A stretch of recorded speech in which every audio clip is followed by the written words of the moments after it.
আসলে কিছু কিছু পরিবারের কারণে আমরা প্রবাসী এরা আমরা প্রবাসীরা মৃত্যুর মুখে ঠেলে যেতেছি।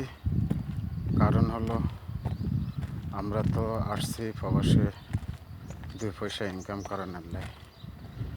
আমরা চিন্তা করি আমাদের পরিবারকে নিয়ে, কিন্তু আমাদের পরিবার যে প্রবাসী ইনকাম করে 2 পয়সা রোজগার করে দেশে পাঠায়, তার জন্য চিন্তা করে না। তারা চিন্তা করে, পরিবারে চিন্তা করে খালি টাকা, বিদেশ গেলে টাকা, বিদেশ গেলে টাকা। এই হলো আমাদের জীবন। এই কারণে আমরা প্রবাসীরা অনেকটা টেনশন করে মৃত্যুর মুখে ঠেলে যেতেছি।